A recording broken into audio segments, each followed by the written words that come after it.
Like every hero, he had obstacles to overcome. And they said, there's no way this will sell.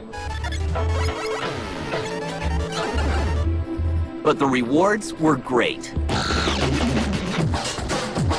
If they didn't have Mega Man, I don't even know how they'd be surviving today, honestly. Learn the secrets behind his power. It's about one thing. And it's always about one thing, blasting.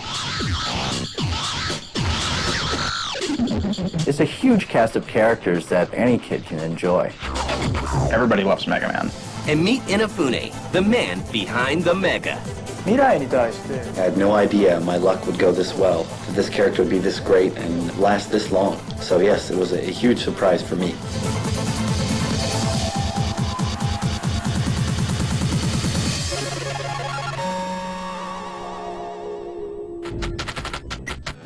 In 1984, a Japanese video game company named Capcom hits its stride in the arcade scene with popular hits including 1942 and Gunsmoke. Their success allows them to expand, and a young artist named Keiji Inafune is hired. I've always liked drawing pictures. From a long time ago, I've always wanted to be an illustrator. Just about at the time that I had graduated, video gaming companies were becoming very popular, and they had always wanted young, talented artists. And it was a good chance for me to break out, get into a company, and prove myself. So it just happened to be the right timing for me to be an illustrator. Inafune goes to work on Capcom's newest arcade game. The very, very first project I ever did was an arcade game called Street Fighter. Then after that, when we were doing the project, they said, we're working on a new title for the home consumer division, and we'd like you to participate in that. So it was at that time I joined the Mega Man project. And the hunt for the hero turns personal. A lot of the character design for Mega Man is based upon some of the Japanese cartoons that I saw when I was a child. And when I was making this game, it was kind of like going back to my roots, going back to my childhood when I designed it. It was very fun to design that character. And that character needs a name. Before it was Rockman, it was originally going to be Mighty Kid, or Knuckle Kid, and this is how we were doing the package. So we decided on Rockman. And in the end, it did become the States Mega Man. Actually, it's not a rock like a stone or a pebble. That was not where the name Rockman comes from. It comes from rock and roll. There's also another character named Roll. When I first designed the character, I had rock and roll in mind. That was the back image I was going off of when I designed a lot of the artwork. For me, Rockman, or Mega Man, has always been a game that's been designed with music in mind. Music's always been a very important part of the series. And just like Mega Man, even his creators show weakness. This is Mega Man 1, all the original bosses that I drew with my own two hands. When I look at it now, I think, man, I really wasn't that good, was I? If one of my character designers that work underneath me now were to bring something like that to me, I'd probably take one look and say, no way, this sucks, try again. With the characters and story in place, it's time to rock and roll.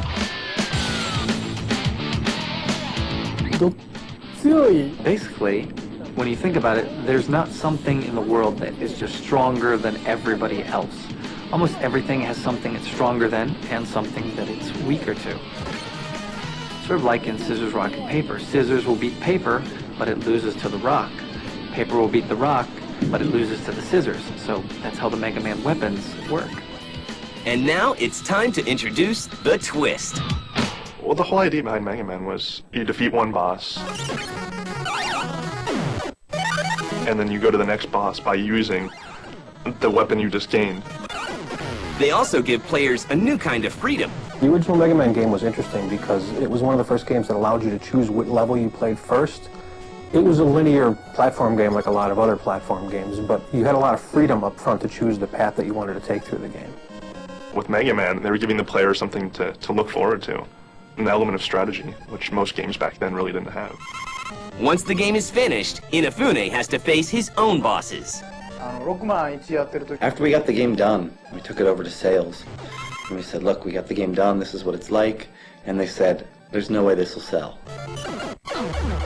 So I was really disappointed, of course. I was like, well, I tried my best, my hardest, really worked hard at it, and it didn't work out. Capcom decides to release the game in Japan in a limited amount. Surprising everyone, the game catches on in Japan. Capcom decides to bring the little robot to America.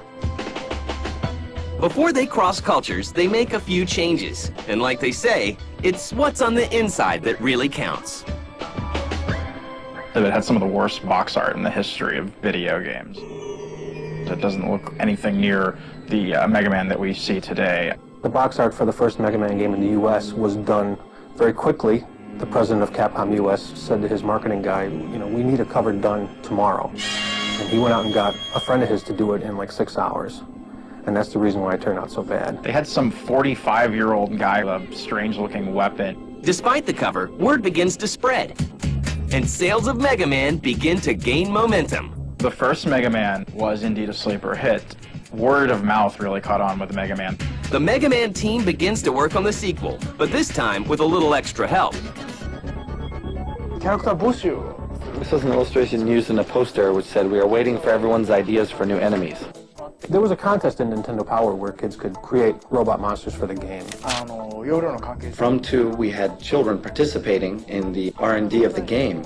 So you really have the game kind of created by children for children. You have that child touch, actually.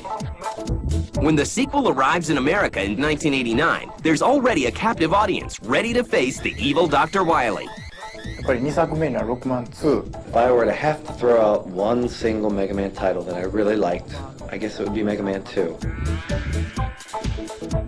It was probably the one game where I really felt that I had put in 100% of everything that I was aiming for. Out of all the games I've made, one of the best ones. I really liked it. Capcom, realizing the potential of the game, throws their weight behind the series.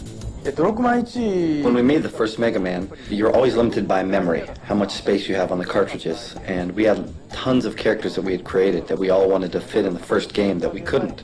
So all the characters that were left over, we decided to put in number 2.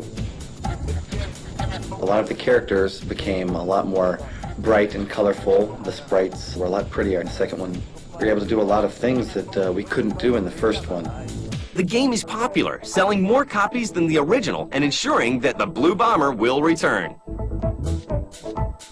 Mega Man and Street Fighter came out around the same time, are responsible for, Capcom. They branded Capcom. They made them a company to be reckoned with. People didn't really know Capcom as a brand until, Mega Man came shooting in. With the success of 2 Mega Man games, Capcom rushes to release number 3. When Mega Man 1 and 2 and 3 hit, it was huge. I mean, they kept coming out in progression. Like, it was, one after the other after the other. Capcom didn't waste any time. They might not have known they had a hit on their hands, but once they did, it was immediate. Mega Man is on a roll, but Capcom's next move will be a frustrating one. In 1991, Nintendo releases the Super Nintendo, an updated version of their aging console system. But one character is nowhere to be seen. I think they continued to do Mega Man games for the NES because, first of all, it was easy to do. It was inexpensive for them to develop additional Mega Man games. All 6 of the Mega Man games for the NES use the same character animation. They have different music, different backgrounds, different enemies, different things to do, but it's basically the same engine. They got it right the first time and they just continued to do it. They didn't want to mess with the formula. Capcom's famous for not messing with a good thing, and at the time Mega Man 2 had done outrageous numbers and 3 did fairly well, and they figured, why mess with a good thing? Yeah, like maybe the decision seems a little weird now. But at the time, the installed base of the Nintendo was outrageous. It was huge. So why wouldn't you want to release a new Nintendo game with, your all-star Mega Man?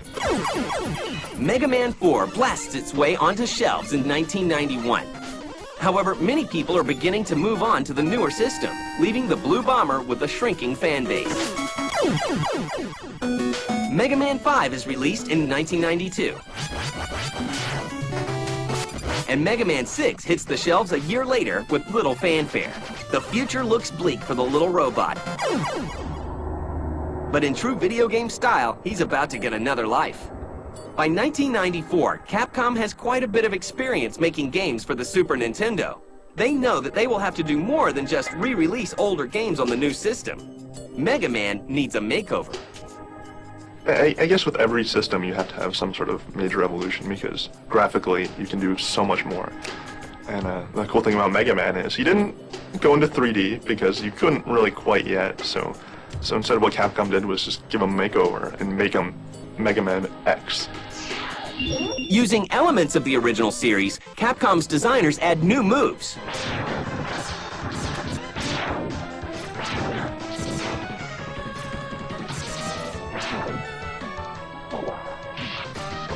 And new characters to give gamers a different experience. Yeah, the Mega Man X series was very different from the originals. It still had the same type of gameplay. The character was similar, but it took place in a different time frame. The Mega Man X games are harder. I tend to not like the Mega Man X series, mainly because it's really hard. I feel like breaking my controller when I play them. They're much more serious in tone. The boss characters in the original Mega Man games are a little more comical and lighthearted and more colorful. The Mega Man X characters are hard and metallic, and some of those games are brutally difficult. Yet the game finds its fans. So it was this really cool techno quality to Mega Man. It was really neat. Like all the bosses were a lot more extravagant. All the sprites were a lot more colorful. Instead of the basic Flame Man, you had like mantises and peacocks and all these really extravagant creatures and bosses that you really didn't expect in the Mega Man universe. But when they make a flamingo robotic, it's cool for some reason. Dr. Wily knew what he was doing. Mega Man X arrives in stores in 1994. And Mega Man fans take notice. Mega Man's popularity is on the rise, and Capcom releases two games only a few months apart, Mega Man X2 and Mega Man 7. For the first time, Capcom allows two separate series to continue simultaneously, both the X series and the Classic series. It got to a point where there was just a new Mega Man game coming out practically every year. I don't know if everybody was on top of that and was just continuing to buy all the Mega Man games, but the fact that there was a steady stream of games with that character in it, really guaranteed that he would continue to be successful even when the newer systems started to come out. Mega Man X3 arrives in stores less than a year later, but once again, the video game landscape is changing, and Mega Man will soon find himself homeless. By 1997, Nintendo has retired their Super Nintendo, and Sony's PlayStation is sending shockwaves through the industry. Capcom moves ahead. To mark the 10th anniversary of the Blue Bomber, they decide to release Mega Man 8, an update for the Classic series, for the Sega Saturn. Ready. Fearing the competition, Sony also agrees to release the game. But they have a condition. And Sony insisted that the PlayStation version of Mega Man 8 have something different, special, additional, that the Saturn version didn't have. They ended up including a commemorative booklet that showed all the different boss characters from various Mega Man games, just so that Sony could say, hey, the PlayStation version's got something the Saturn version doesn't have. Mega Man finally arrives on Sony's new console, but his next jump will be an unexpected one.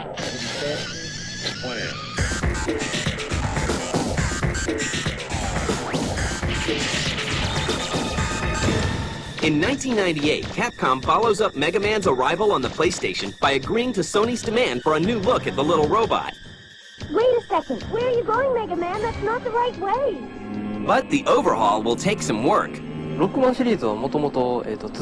Mega Man series is originally a 2D game, and trying to transform that 2D game into a 3D world. How would Mega Man look as he's jumping in a 3D world? How would he look as he's firing, running, all in this 3D world? So many different animations and movements you have to think about that aren't considered in 2D because they don't exist.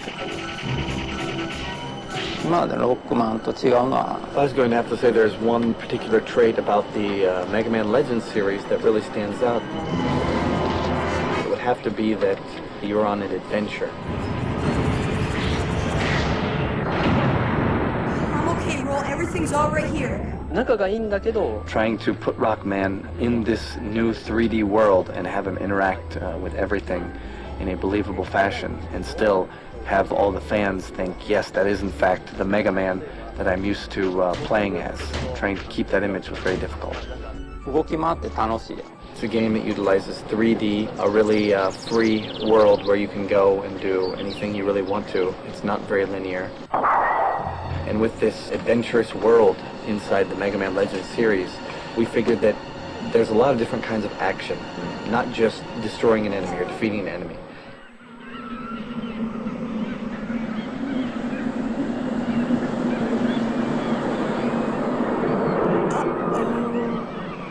Other kinds of action are just, for example, walking down the road and maybe you kick a can or you shoot down a tree or something like that.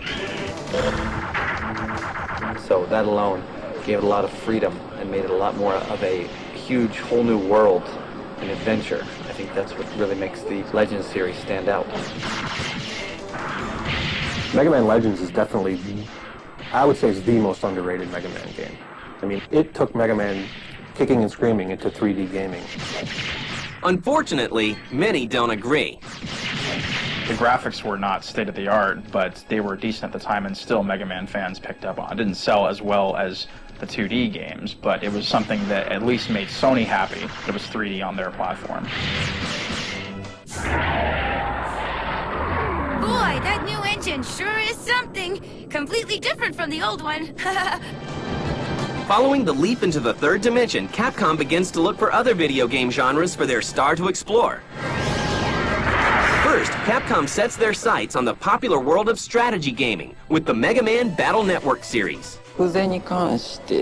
Actually, there was two things that were kind of problematic about Battle Network #1. First of all, there was never a game of its type before. There was no pattern to follow, no rough idea to go upon.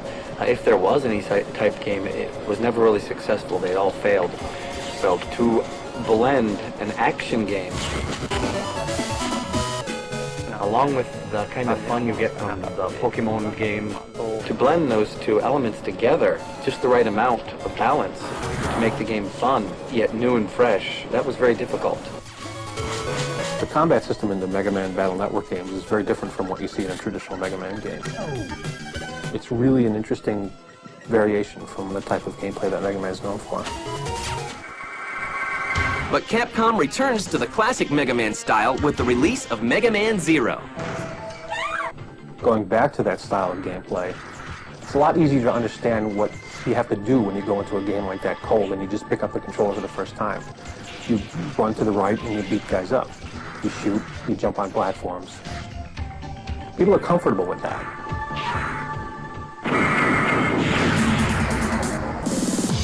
In 2003, Capcom celebrates the 15th anniversary of its beloved character and releases updates to all three of its ongoing Mega Man series. Mega Man X7,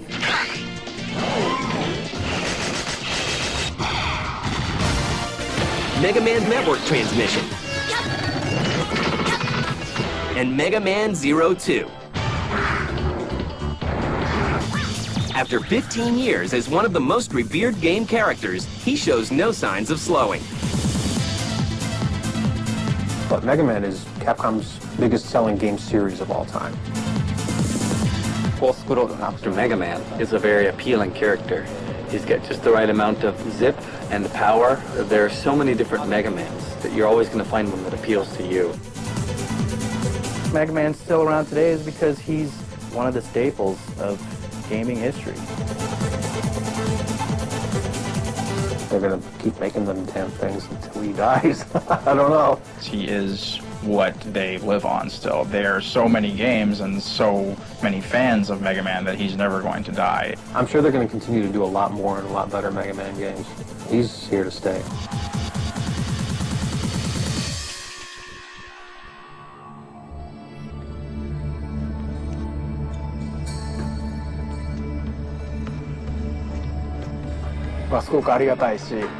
I've been making Mega Man for about 15, 16 years now. That's a long time, but I still haven't had enough of him. He's a great character. I've always loved him, and I want to continue to keep making games with him in it. There's no reason to stop if you've got something good on your hands. As you can see, I have a lot of different sketchbooks here, and this isn't all of them.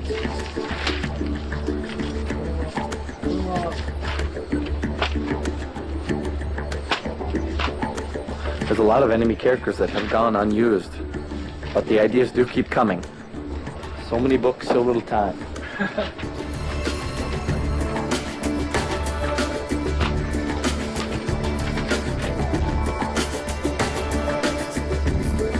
The person who probably taught me the most in the gaming industry about what it's like to make a game would probably have to be the Blue Bomber himself, Mega Man. He really is a large part of my life.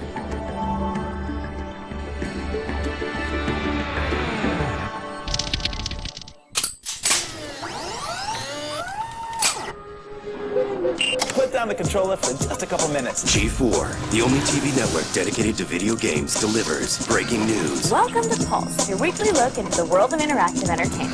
fresh reviews, The characters are kind of nifty. cheats, Strategy, secrets, and cheats for your favorite video games. and players. I am the player. G4, TV for gamers. If you don't get G4, call your cable operator or satellite provider.